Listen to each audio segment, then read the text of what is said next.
Hello student, welcome to my YouTube channel.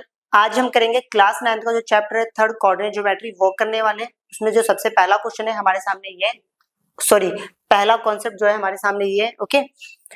चलो पहले concept में लिखा है प्लेन। अब प्लेन की डेफिनेशन होती क्या है वो समझते हैं। Okay slowly.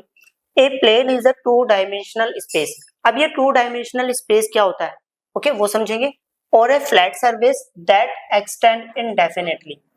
मतलब एक प्लेन जो होता है वो टू डायमेंशनल स्पेस होता है। देखो टू डायमेंशनल स्पेस और थ्री डायमेंशनल स्पेस, पहले इन दोनों की बात करते हैं। टू डायमेंशनल स्पेस एक ऐसा स्पेस जिसके अंदर सिर्फ और सिर्फ या तो लेंथ होगी या ब्रेथ होगी, that is called to dimensional space. अगर मैं बात करूं एक कॉपी के पेज की तो उसमें सिर्फ एक लेंथ होती है, एक ब्रेथ होती तो उसमें हाइट है बट उसको हम इग्नोर मार देते हैं। ओके चलो अगर मैं बात करूं एक बॉक्स की मीन्स क्यूबॉइड की, चलो ये होता है थ्री डायमेंशनल स्पेस। इसमें एक लेंथ होता है, एक ब्रेथ होता है, दैट इज कॉल्ड हाइट। देखो तीन डायमेंशंस आ गई। तो हमें किसकी बात करनी है? To dimensional space. सिंपल शब्दों में बोले तो प्लेन जो होता है हमारा टू डायमेंशनल स्पेस होता है, या हम इसको बोल सकते हैं ओके अ फ्लैट सरफेस। और इसको क्या कर सकते हैं हम? Extend indefinitely. सिंपल शब्दों में इसको चारों तरफ से कितना भी बढ़ाया जा सकता है। कहने का मतलब है दिख तो ये इतना रहा है बट ये इतना नहीं है, इसको इधर से भी कितना भी बढ़ा दो, इतना इधर इधर। क्लियर? चलो अब करते हैं नेक्स्ट पॉइंट। सेकंड पॉइंट है हमारा कार्टेशियन प्लेन या एक्स वाई प्लेन और कोऑर्डिनेट प्लेन। होता है क्या ओके समझना। जब किसी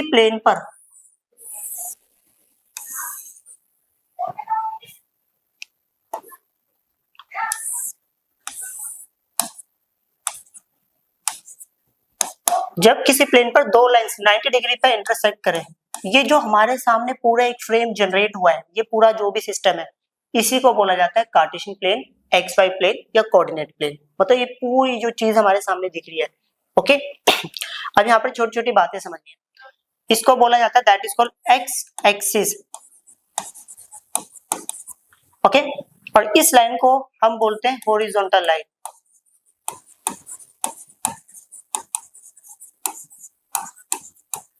ओके ये जो सीधी खड़ी हुई line that is called Y axis okay. इसको कैपिटल से रिप्रेजेंट करते हैं okay. That is called vertical line.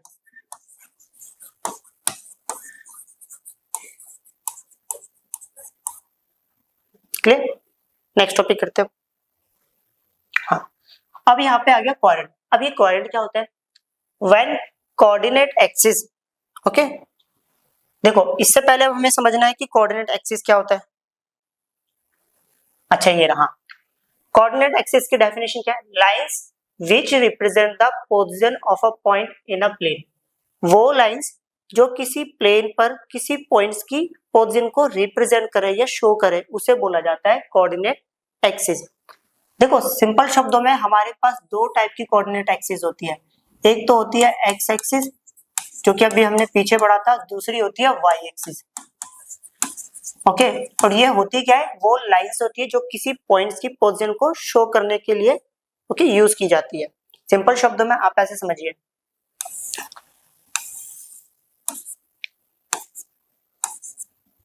That is called X axis और that is called Y axis. धीरे धीरे समझेंगे ओके सारे कॉन्सेप्ट्स। चलो क्लियर? अब एक बात समझना, नेक्स्ट करते पहले। अब आ गया कोऑर्डिनेट। कोऑर्डिनेट क्या होता है? When coordinate axis divides the plane into 4 equal parts, each part is said to be a coordinate. जब कोऑर्डिनेट एक्सिस किसी प्लेन को 4 बराबर पार्टों में डिवाइड करती है तो हर एक पार्ट को हम बोलते हैं कोऑर्डिनेट। सिंपल शब्दों में आप ऐसे समझेंगे हम लोग। मान लो ये मेरे पास एक प्लेन है ओके फ्लैट सरफेस। अब इसके ऊपर मैंने कोऑर्डिनेट एक्सिस ड्रॉ कर दिया, that is called Y axis. देखो वाई वाई डैश एक्स और एक्स डैश। एक्स मतलब पॉजिटिव, एक्स में जो नंबर्स होंगे पॉजिटिव में लेंगे, एक्स डैश मतलब नेगेटिव वाले नंबर्स, वाई डैश मतलब नेगेटिव वाले वाई में नंबर लेना और वाई मतलब पॉजिटिव में वाई में नंबर्स लेना ओके। अब एक बात समझना, that is called first quadrant, that is called second quadrant, और दैट इज कॉल्ड थर्ड, और that is called fourth quadrant. Clear? देखो यही पढ़ा था व्हेन कोऑर्डिनेट एक्सिस, जो हमारे पास कोऑर्डिनेट एक्सिस है, divides the plane into 4 equal parts. अब देखो हमारी कोऑर्डिनेट एक्सिस ने एक प्लेन को कितने पार्टों में, कितने बराबर पार्टों में डिवाइड कर दिया है, 4 में, और हर पार्ट को हम क्या बोलेंगे, क्वाड्रेंट। क्लियर? अब यहाँ पर टॉपिक है साइन ऑफ क्वाड्रेंट्स, किस क्वाड्रेंट में कैसा साइन होता है वो समझना है।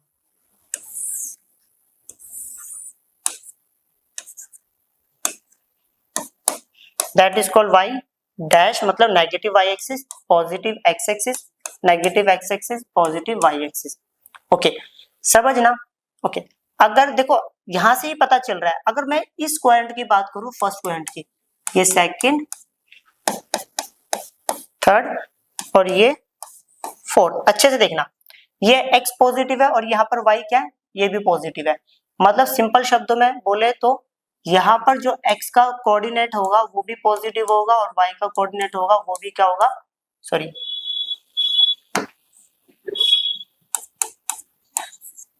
पॉजिटिव होगा।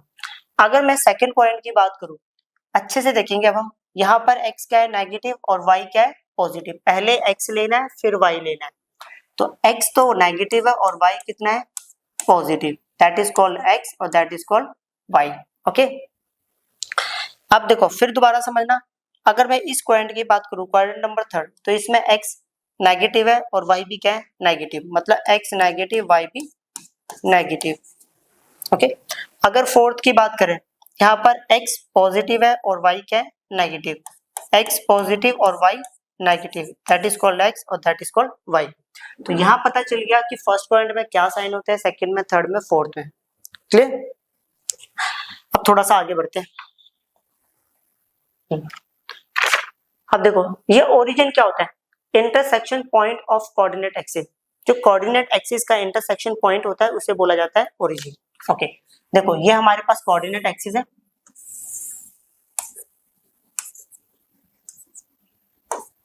ओके, अब जहां पर भी ये एक दूसरे को कट करेंगी, ओके, जहां पे भी इंटरसेक्ट करेंगी, इस पॉइंट को बोला जाता है ओरिजिन। ये जो पॉइंट होता है that is called origin, that is called positive axis, negative x axis, positive y axis, that is called negative y axis. Clear? Okay, ये करने से पहले छोटे से बेसिक और समझेंगे। अब देखो ऐसा समझते हैं कि अगर मान लो मैं पूरा एक कोऑर्डिनेट सिस्टम जनरेट कर देता हूँ और उसमें पॉइंट्स को रिप्रेजेंट प्लॉट करता हूँ, क्या करता हूँ, प्लॉट। देखो एक बात समझना, जब हम ड्राइंग करते हैं तो वहां पर बोलते हैं ड्रॉ ए पिक्चर। अगर हम किसी पॉइंट को दिखाना है कार्टेशियन प्लेन पर, ओके, तो हम बोलेंगे plot a point, plot a point. Okay, तो यहां समझना है, that is called positive axis, that is called negative X axis, that is called positive Y axis, that is called negative Y axis. तो देखना यहाँ x पॉजिटिव है तो मुझे नंबर लेने पड़ेंगे पॉजिटिव में, 1 2 3 4, ये ले लिया 5 तक, यहाँ पर ले लेता हूँ 5 तक, बट यहाँ पर x क्या है, नेगेटिव, तो -1 -2 -3 -4, 1 2 3 4 नेगेटिव था, 5 4 3 2 1। ओके, अगर मैं आपको बोलूं कि इन पॉइंट्स को प्लॉट करो, पॉइंट दे देता हूं, पहला 1,2, ओके, तो आगे वाला x होता है और बाद वाला क्या होता है, y। तो x कितना है, 1, और y कितना है, 2। तो पहला पॉइंट कहाँ आएगा, यहाँ आएगा, और इसका नाम दे देते हैं a। a जो कोऑर्डिनेट है, ओके, वो क्या होगा, ये होगा 1,2। याद रखना पहले x का कोऑर्डिनेट लेंगे और फिर y का। क्लियर? ओके, अब दूसरा पॉइंट ले लेते हैं -1,3। अब देखते हैं, इसका नाम दे देते हैं b। ये -1,3 ये कहाँ होगा, x माइनस और y plus, x minus y plus, देखो इसका नाम था b -1,3। एक और लिख देते हैं c 2,-4। अब ये क्या होगा, x2 एक्स पहले एक्स वाला कोऑर्डिनेट लेना है फिर वाई वाला, ओके, एक्स वाला पॉइंट लेना है फिर वाई वाला, समझना अच्छे से। एक्स एक्सिस का पॉइंट लेना है फिर वाई एक्सिस का। तो ये कितना हो गया 2, -4 और इसका नाम था सी। एक और ले लेते हैं डी।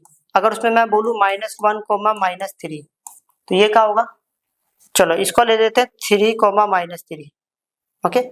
एक्स कितना है -3 और y कितना है -3, दैट इज कॉल्ड -3, -3 और इस ओके पॉइंट का नाम है D, okay.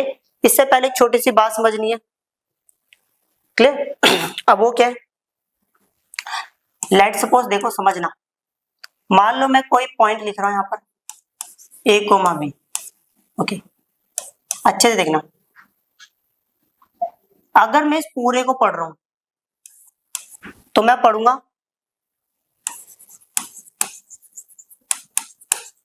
Coordinate of point D is a, b, clear. जो हमारे पास D जो पॉइंट है उसके कोऑर्डिनेट क्या है, a और b। ये जो अगर मैं आगे वाले की बात करूं x कोऑर्डिनेट, इसको क्या बोला जाता है, x कोऑर्डिनेट, इसको बोला जाएगा y कोऑर्डिनेट,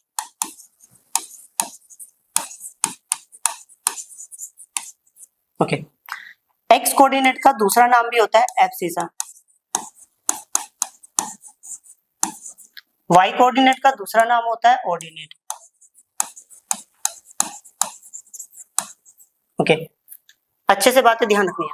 देखो अगर मैं पूरा पढ़ूंगा तो कोऑर्डिनेट, ओके, सिर्फ x कोऑर्डिनेट की बात करूंगा तो उसका दूसरा नाम होता है एब्सिसा, y बाद वाले की बात करूंगा उसको बोलते हैं y कोऑर्डिनेट या दूसरा नाम होता है ऑर्डिनेट, ओके। हाँ, अब एक छोटी सी बात और समझनी है, देखो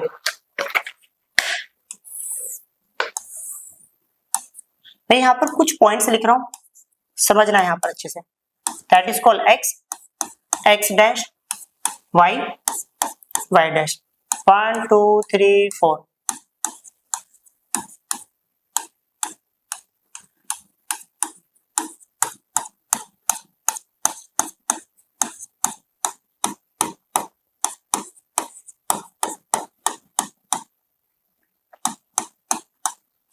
ओके। अगर मान लो मैं कोई पॉइंट यहाँ रिप्रेजेंट कर देता हूँ 3 पर, तो यहाँ एक छोटी सी बात समझिए, अभी जो मेरा पॉइंट है किस पर है, ओके, एक्स एक्सिस पर है, तो सीधी सी बात है एक्स एक्सिस पर वाई हो ही नहीं सकता, ओके, क्योंकि वाई वाली लाइन तो यहाँ कैसे आ जाएगी, तो मतलब ये जो पॉइंट है एक्स एक्सिस पर है तो इसका मतलब है एक्स तो 3 होगा और वाई कितना होगा 0 होगा, क्लियर। अगर कोई पॉइंट मैं यहाँ रिप्रेजेंट करूं या प्लॉट करूं तो समझना इसके कोऑर्डिनेट्स क्या होंगे। तो ये जो पॉइंट है किस पर है, एक्स एक्सिस पर है, तो मैं इसको लिखूंगा एक्स तो मेरे पास -4 है और वाई कितना है 0। और मैंने आपको एक बात बताई थी, पहले एक्स कोऑर्डिनेट की बात करेंगे और फिर वाई कोऑर्डिनेट की, क्लियर। अगर कोई पॉइंट मेरा यहाँ पर है वाई एक्सिस पर है तो सीधी सी बात है एक्स कितना होगा 0, पहले एक्स की बात करेंगे और वाई कितना होगा 2 होगा, क्लियर। अगर कोई पॉइंट मेरा इसके ऊपर है तो x कितना होगा 0 और y कितना होगा -4, ओके। अब एक बात सुनना, अगर चलो एक छोटा सा कॉन्सेप्ट यहाँ से सीखने को मिला है। देखो आपने चारों कोऑर्डिनेट में एक चीज नोटिस करी होगी, या तो x 0 है या y 0 है, या तो x का कोऑर्डिनेट 0 है या y का कोऑर्डिनेट 0। जब कभी भी या तो x का कोऑर्डिनेट 0 हो या y का कोऑर्डिनेट 0, उस केस में जो पॉइंट होगा हमारा कोऑर्डिनेट होगा, ओके, वो किसके ऊपर होगा, लाइन के ऊपर होगा। अदरवाइज कहाँ होगा, वो लाइन के ऊपर नहीं होगा। लाइन के ऊपर नहीं होना मतलब होता है क्वाड्रेंट में। फॉर एग्जांपल समझना, मान लो मेरे पास एक पॉइंट है 2,3, चलो x2 और y3, तो यहाँ कहीं होगा, देखो x2 y2, पहले समझेंगे, पहले इसका और इसके बारे में बात करते हैं। आप इसमें और इसमें एक चीज नोटिस कर रहे हो, दोनों में से कोई एक कोऑर्डिनेट 0 है, या तो x का या y का। जब कभी भी x का कोऑर्डिनेट या y का कोऑर्डिनेट 0 होगा तो जो हमारा पॉइंट होगा वो किसके ऊपर होगा, लाइन के ऊपर होगा। अगर दोनों में से कोई भी कोऑर्डिनेट जीरो नहीं है तो वो किसके ऊपर होगा, क्वाड्रेंट में होगा। वो चारों क्वाड्रेंट में से किसी में भी हो सकता है। एक और एग्जांपल देखो, देखो दोनों में से x कितना है -4 और y कितना है -3। तो यहाँ से हमें क्या सीखने को मिला, यहाँ पर हमें ये सीखने को मिला अगर दोनों में से कोई भी कोऑर्डिनेट जीरो नहीं है तो वो कहाँ होगा, लाइन के ऊपर नहीं होगा। मतलब लाइन के ऊपर बोले तो एक्सिस, एक्सिस के ऊपर नहीं होगा, वो कहाँ होगा, क्वाड्रेंट के ऊपर होगा। क्लियर? अब आगे बढ़ते हैं।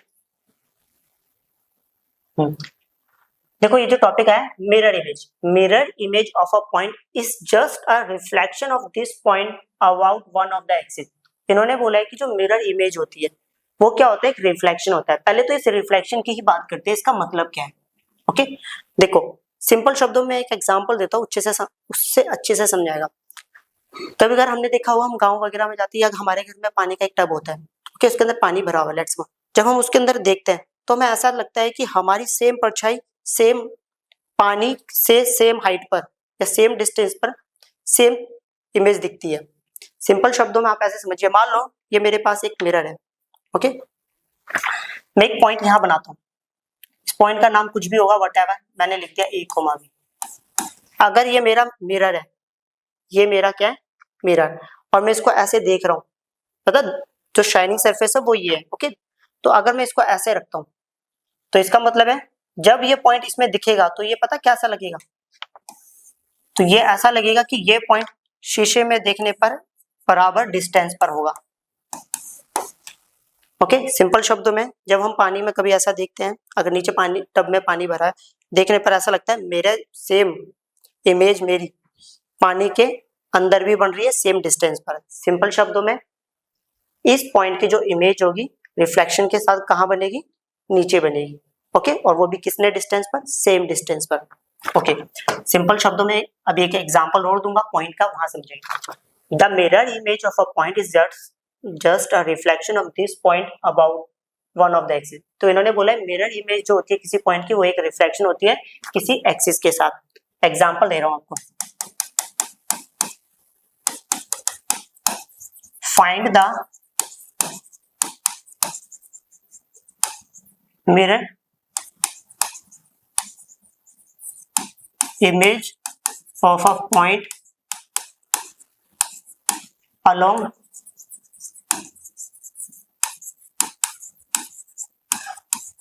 x axis। ओके देखो हमने यहाँ पे क्या फाइंड करना है, अच्छा पॉइंट तो लिखा ही नहीं, मान लेते हैं पॉइंट है हमारे पास 2,3।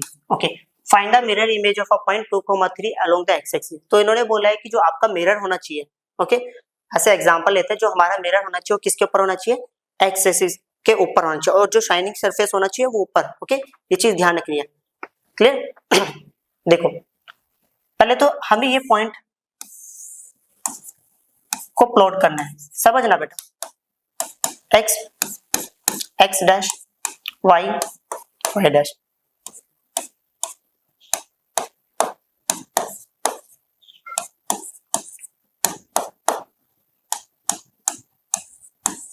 चलो x कितना है 2 और y कितना है 3, x2 y3। अब हमें ये बोला गया है कि इस पॉइंट की जो इमेज होनी है निकालनी है वो x एक्सिस के साथ रखनी है। तो सीधी सी बात है ये पॉइंट ये रहा, तो मैं अपना मिरर को ऐसे रखूंगा और ऐसे रखने पर ये जो पॉइंट है सेम हाइट पर नीचे भी बनेगा। देखो इधर भी 3 यूनिट का डिस्टेंस था 1 2 3, ओके तो यहाँ पर भी कितने यूनिट का डिस्टेंस 1 2 3 बराबर हाइट पर। सिंपल शब्दों में तो अब बताओ यहाँ पर ये पॉइंट, ये जो कोऑर्डिनेट होगा ये क्या होगा 2, -3। मान लेते हैं अगर मेरा ये जो क्वेश्चन है, अगर मैं इसमें एक्स एक्सिस हटा दूं और यहां लिख दूं वाई एक्सिस और पॉइंट यही है, तो अब कहां बनेगा। अब हमें ये ध्यान रखना है ओके कि हमारा पॉइंट ये रहा, अब हमें जो मिरर इमेज निकालनी है वो वाई एक्सिस के रिस्पेक्ट में निकालनी है। तो हमारा पॉइंट ये रहा, जो हमारा शाइनिंग सरफेस होगा वो ये होगा, तो मैंने इसको ऐसे रखना है, ऐसे रखने पे हमें यहाँ पर ऐसा दिखेगा कि ये यहाँ बन रही है इमेज, तो कहने का मतलब वो यहाँ कहीं बनेगी।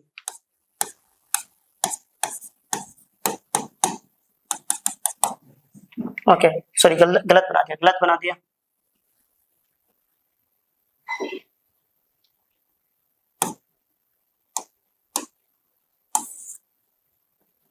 ओके सेम डिस्टेंस पे बनानी पड़ती है। देखो यहाँ से यहाँ पर कितना यूनिट है, 2 यूनिट, तो यहाँ पर भी 2 यूनिट लेना पड़ेगा हमें। तो ये हो गया x कितना है -2 और y कितना है 3। क्लियर? ओके अब एक छोटी सी बात और समझानी है, यहाँ पर समझना। अगर मैं ऐसे लिख रहा हूँ कि यहाँ पे एक पॉइंट है मेरे पास 1 2 3, तो ये किस चीज को रिप्रेजेंट कर रहा है? कहने का मतलब है स्पीड टाइम डिस्टेंस, तीनों में से किस चीज को ये रिप्रेजेंट कर रहा है? ये जो कोऑर्डिनेट्स हम बना रहे हैं ये किस चीज को रिप्रेजेंट कर रहे हैं? ये रिप्रेजेंट कर रहा है डिस्टेंस को। समझना, अगर मैं आपको बोल रहा हूँ कि देखो एक छोटी सी बात समझना, मान लेता हूँ मेरे पास एक प्रॉब्लम, एक पर्सन है वो यहाँ खड़ा हुआ है, तो खड़ा हुआ है मतलब कितना है, वो चला है, कुछ नहीं चला, तो मतलब अभी तक डिस्टेंस कितना है 0। ओके अगर वो यहाँ से यहाँ तक चला है तो मान लेते हैं 1 यूनिट चला है, मान लेते हैं 1 मीटर चला है, और यहाँ से यहाँ तक चला है फिर 1 मीटर, तो यहाँ से यहाँ तक टोटल डिस्टेंस कितना हो गया 2 मीटर। ओके तो अब एक बात समझना, एक पर्सन है जो कि यहाँ पर खड़ा है, तो इसको क्या बोलते हैं हम, ओरिजिन, पीछे भी सीखा था। ओके अगर यहाँ पर खड़ा है तो डिस्टेंस कितना है 0, तो ओरिजिन के कोऑर्डिनेट होते हैं 0, 0। कहने का मतलब ये वो जगह होती है जहाँ पे x भी 0 और y भी क्या है 0। ओके अगर वो पर्सन यहाँ से यहाँ तक चला है तो कितना चला है वो 1 यूनिट, और ये किस चीज को रिप्रेजेंट कर रहा है, डिस्टेंस को। ये कितना हो गया 1। अगर वो पर्सन यहाँ से यहाँ तक चला है मतलब यहाँ से लेकर यहाँ तक।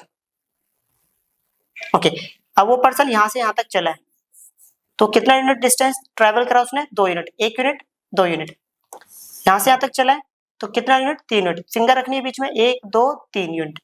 ओके इसके बाद जितना भी होगा ऐसे काउंट करना है। ओके और यहाँ से ये भी पता चल गया ओरिजिन के कोऑर्डिनेट्स क्या होते हैं 0, 0। ओके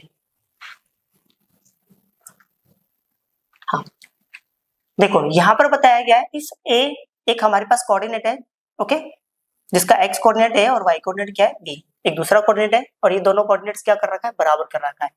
अगर कभी भी इफ मतलब होता है गिवन और देन मतलब होता है फाइंड आउट। ओके ऐसे समझा करो, तो समझना कभी भी दो कोऑर्डिनेट्स बराबर हो तो x आगे वाला आगे वाले के बराबर होता है और बाद वाला बाद वाले। अगर मैं एक एग्जांपल की बात करूं तो ऐसे समझते हैं, लेट्स सपोज मान लो मेरे पास एक कोऑर्डिनेट है 2x + 1, 3x + 1 और ये बराबर है 5। ओके क्वेश्चन थोड़ा अच्छे से बनाते हैं। ओके और ये बराबर है 7। तो ओके और इसको लिख देते हैं हम y। चलो पूरा क्वेश्चन ही लिख देता हूं, if dash equal to dash then find the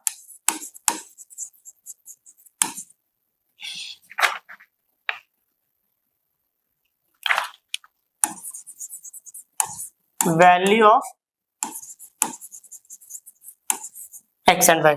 okay अगर ये दोनों कोऑर्डिनेट्स इसके बराबर है, सॉरी ये वाला कोऑर्डिनेट इसके बराबर है, तो हमें x और y की वैल्यू फाइंड आउट करनी है। कैसे करेंगे, अभी सीखा है,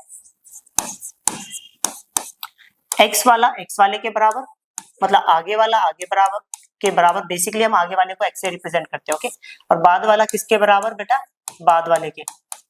तो यहां समझते हैं ये कितना हो गया 2x = +1, इधर के कितना हो गया -1, then the value of 2x = 4 2 के टेबल से। ओके डिवाइड कर देता हूं, चलो कोई बात नहीं, तो ये हो गया then the value of x = 4/2 और 4/2 कितना होता है 2, तो x की वैल्यू हमें मिल गई 2। यहां समझते हैं 3y = 7 - 1, तो 3y = हो गया 6। ओके तो y = कितना हो गया 6/3, तो यहाँ पर y की वैल्यू भी कितनी आ गई 2 आ गई। क्लियर, ये वाला प्रॉब्लम भी समझ लिया अब आपने। अब करते हैं नेक्स्ट प्रॉब्लम। ओके ये आगे हम एक्सरसाइज 3.2 एक्सरसाइज 3.1 नहीं करना है। ओके वो कहाँ करना है, आपके पास जो एक्टिविटी वाली बुक होती है या फाइल होती है उसके अंदर करना है। ओके जो स्कूल्स में करवाए जाते हैं। ओके तो आ जाते हैं हम एक्सरसाइज 3.2। इसमें पहला क्वेश्चन है, लिखा हुआ है write the answer of each of the following question. दिए गए क्वेश्चंस के हमें आंसर्स देने। पहला पॉइंट, अगर पीछे कोई बेसिक में से कोई पॉइंट मिस हो गया हुआ वो हम यहाँ पर जब करेंगे प्रॉब्लम्स तो वहां कवर करवा दूंगा मैं। Okay, what is the name of horizontal and vertical lines drawn to determine the position of any point in a Cartesian plane? Cartesian plane पर किसी भी पॉइंट को ओके ड्रॉ करने के लिए सॉरी बताने के लिए जो हम लाइंस का यूज करते हैं उसमें से हॉरिजॉन्टल वर्टिकल लाइंस के क्या नाम होते हैं? सीधी सी बात है, हॉरिजॉन्टल का नाम होता है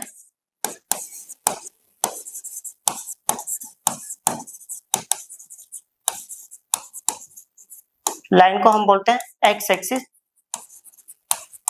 और जो वर्टिकल लाइन होती है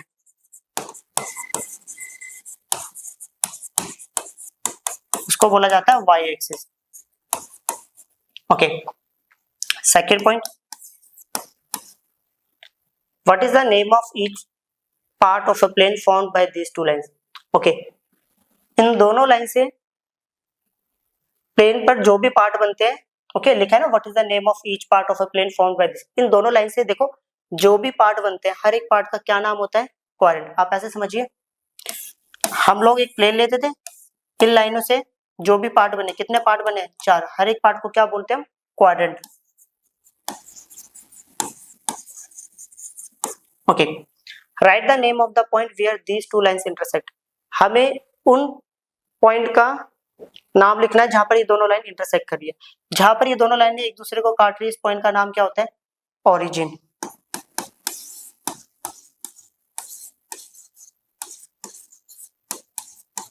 ओके, अगर आप देखो कुछ बच्चे क्या करते हैं वो 0,0 ऐसा लिख के आ जाते हैं इस तीसरे वाले का आंसर, तो बेटा ये गलत है। ये तो ओरिजिन के कोऑर्डिनेट हो गए ना, हमसे तो नाम पूछा गया है। Write the name of the point where these two lines intersect. हमें उस पॉइंट के नाम बताना है जहां पर ये दोनों लाइनें कट रही है, तो नाम तो ओरिजिन है, उसके कोऑर्डिनेट क्या है? 0,0। ओके, अच्छे से सोचकर समझकर तब आंसर देना। क्लियर? अब करते हैं नेक्स्ट टॉपिक पर। ये प्रॉब्लम है हमारे सामने, अब इसका आंसर निकालते हैं। सी फिगर 3.14 फिगर हमारे सामने यहाँ पर है। And write the following the coordinate of B. B का है ये रहा, इसके कोऑर्डिनेट निकालने। तो कैसे निकालेंगे? पहले हमने किसकी बात करते हैं? एक्स की, और फिर किसकी बात करते हैं? वाई। बी कोऑर्डिनेट बनाने के लिए एक्स कितना है? -5 और वाई कितना है? 2। तो लिख दिया इसका आंसर यहीं पर ही -5,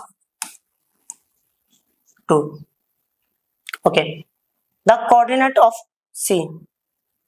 सी एरा इसमें x कितना है? 5 और y कितना है? -5। 5, -5, तो ये हो गया 5, -5। तीसरा, the point identify by the coordinate dash. इस पॉइंट को कौन सा पॉइंट आइडेंटिफाई कर रहा है? कौन बता रहा है कि ये जो पॉइंट है इसका नाम क्या है? सिंपल शब्दों में ओके, इस पॉइंट का नाम क्या है? -3, -5। x -3 और y -5, इस पॉइंट का नाम क्या है? E। Okay, the point identified by the coordinates 2, -4। तो सिंपल शब्दों में इस पॉइंट का नाम क्या है? 2, -4 वाले का x2 and -4, that is called G।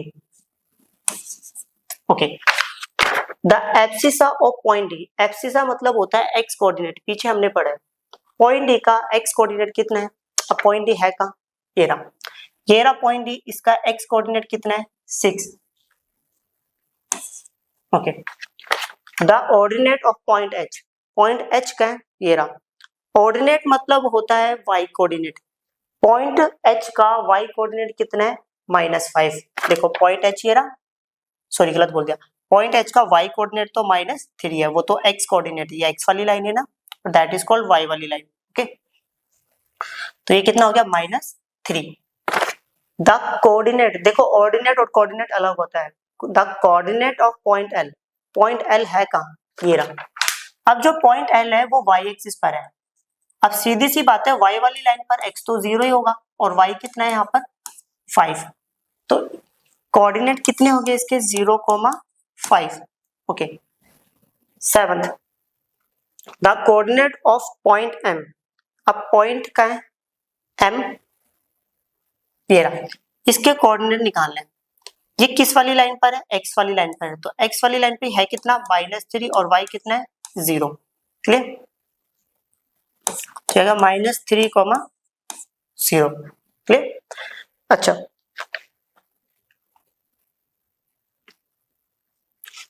देखते हैं। ये वाली एक्सरसाइज फिनिश होगी। मिलते हैं जल्दी एक नई वीडियो के साथ। बाय।